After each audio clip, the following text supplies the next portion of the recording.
सबको नमस्कार। कल तक दिल्ली में 17,386 केस कोरोना के आए टोटल अभी तक। उसमें से 7,846 लोग ठीक होके घर चले गए। 9,142 लोग अभी भी बीमार हैं और 398 लोगों की मौत हो गई है कोरोना की वजह से।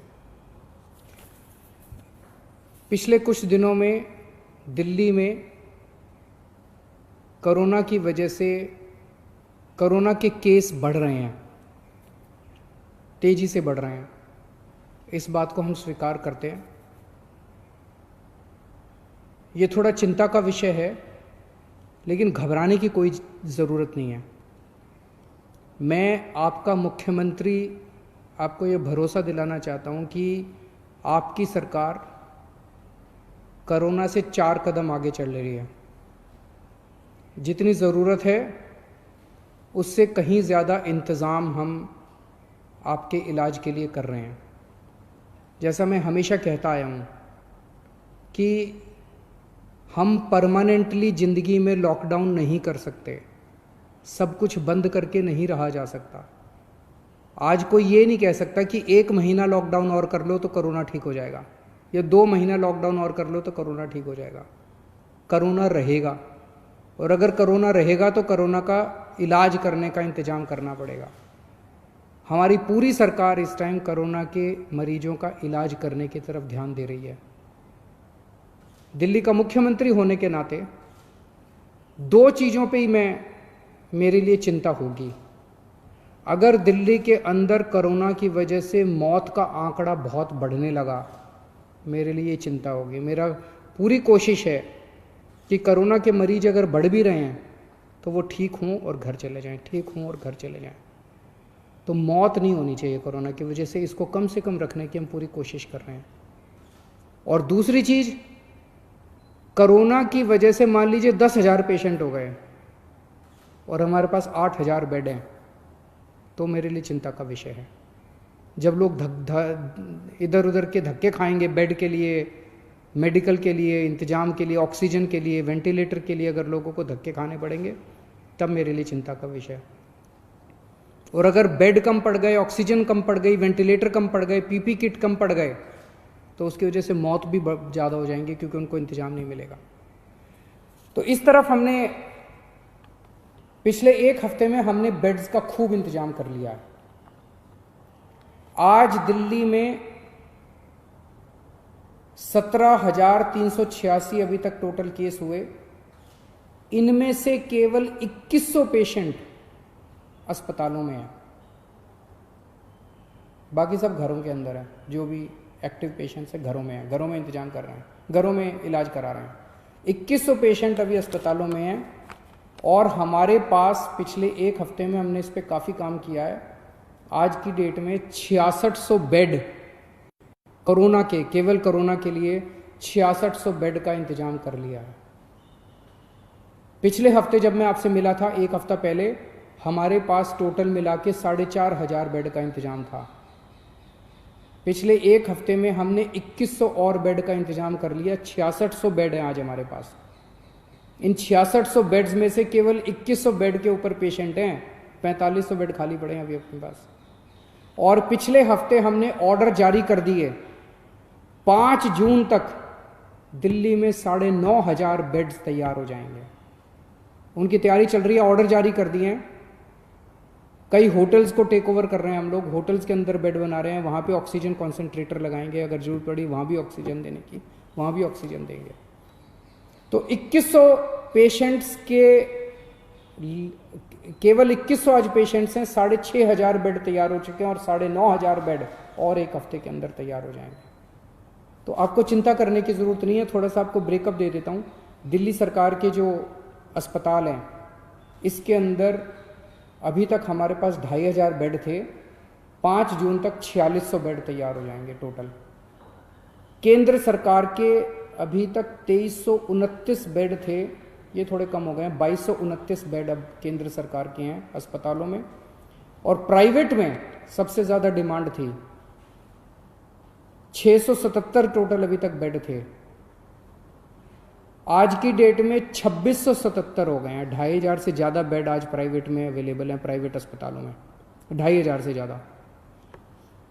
और 5 जून तक 3677, 3500 बेड प्राइवेट सेक्टर में हमारे पास हो जाएंगे। अक्सर बहुत सारे लोग प्राइवेट में जाना चाहते हैं, कहते जी मेरे पास तो इंश्योरेंस है, मैं तो प्राइवेट में जाना चाहता हूँ। आपकी मर्ज़ी, आप कहीं भी जाइए, लेकिन आपकी जानकारी लिख के बता दूँ, जैसे दिल्ली के सरकारी स्कूल बहुत अच्छे हैं, दिल्ली के सरकारी अस्पताल भी बहुत अच्छे हैं। अगर आप सरकारी अस्पतालों में जाएंगे तो आपको अच्छी व्यवस्था मिलेगी। एक आंकड़ा आपकी जानकारी के लिए, 14 मई को दिल्ली में 8,500 केस थे। 15 दिन बाद आज 17,000 केस हैं, डबल हो गए, 8,500 केस बढ़ गए। 14 मई को दिल्ली के अस्पतालों में 1600 मरीज थे, आज 2100 मरीज हैं। 8,500 पेशेंट बढ़ गए, लेकिन अस्पताल में केवल 500 मरीज बढ़े। मोटा मोटा मैं कहने की ये कोशिश कर रहा हूं कि जितने लोगों को कोरोना हो रहा है, या तो उनको कोई सिम्टम नहीं हो रहा, या उनको इतना मामूली सिम्टम हो रहा है, थोड़ी सी खांसी, थोड़ा सा बुखार, कि अपने घर में इलाज कर रहे हैं। 15 दिन में 8,500 केस बढ़े, लेकिन अस्पतालों में केवल 500 केस बढ़े। तो चिंता करने की, बिल्कुल घबराने की ज़रूरत नहीं है। चिंता तो है, कोरोना के केस इतने बढ़ने नहीं चाहिए, हम भी नहीं चाहते। थोड़ा भी बुखार है तो क्यों तकलीफ होनी चाहिए अपने लोगों को। लेकिन अगर कोरोना है तो घबराने की ज़रूरत नहीं है। मोस्टली लोग, अधिकतर लोग ठीक हो रहे हैं और अपने घर पे ही ठीक हो रहे हैं। एक परेशानी सामने आई थी कि एक तरफ तो हम कहते हैं जी बेड्स का खूब इंतज़ाम कर लिया, वेंटिलेटर का इंतज़ाम कर लिया, ऑक्सीजन का इंतज़ाम कर लिया, चिंता मत करो, 6600 बेड्स का इंतज़ाम कर लिया।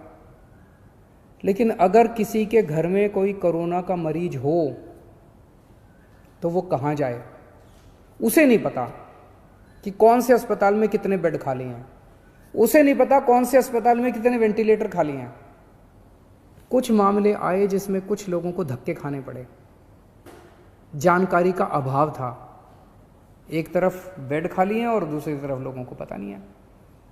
तो इसके लिए मैंने पिछले हफ्ते आप लोगों को बताया था, एक ऐप बना रहे हैं, ऐप बन गया है, उसकी टेस्टिंग चल रही है। परसों सोमवार को उस ऐप को लॉन्च करेंगे। उस ऐप को आप डाउनलोड कर लेना।